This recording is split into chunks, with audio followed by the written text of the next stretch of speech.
Welcome to Family and the Feast channel. My name is Janet and this is Chloe again. Chloe is our taste tester. Remember all the ingredients and measurements, it will be listed down below in the description box. Don't forget to like, comment, and subscribe. Hi everyone, in today's video we will be making some pineapple jam. And for this recipe you can use this pineapple filling for any of your pine tart or pine slice, or just if you would like to have it on some toast. Now this is all you will need for this recipe. I have my pineapple that I've already grated, and this is the texture that I grated. I use the shredded side of the grater, and that is what I grated with.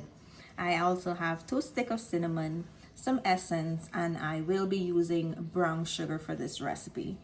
You feel free to use the light brown sugar or the white sugar.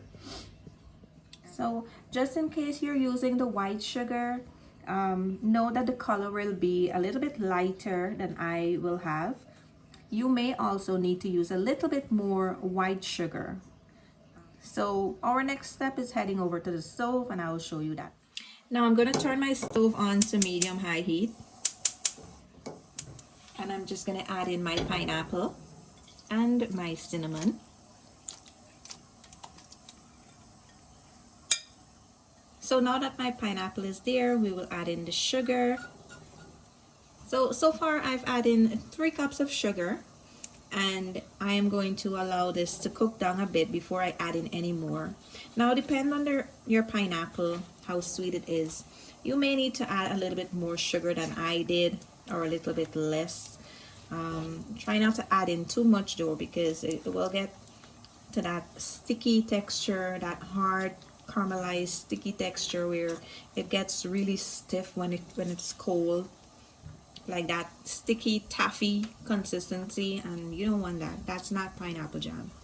You don't need it to be that hard. I'm going to let this cook down a bit and dry out some of that water, and I will show you guys in a few where I am in the process. I will also be adding in my essence, and the essence is optional, guys. You don't have to if you don't want to add in essence. Now let's allow this to cook down, and I will show you guys in the next few minutes. So guys, here's a look at my pineapple jam. It's getting there. As you can see, most of the water has dried out. I am going to leave this again. I want it to be a little bit more dry. I'm not gonna add any more sugar. Apparently that 3 cups was good enough. But just in case, in the end, if I feel I need to add some more, I will let you know. But for now, we're just gonna allow this to dry down until there's no more liquid in there, and I will show you when I'm ready to take it off the stove. So guys, here's a look at my pineapple jam. It's all done. I didn't have to add any more sugar, and this dried out nicely. Now we're just gonna allow this to cool down. We're gonna store it in a nice cool area, and you're all set here. I hope you enjoy this recipe, and I hope you give it a try whenever you're ready to make your pastry or any delicious treat that you like that needs pineapple jam.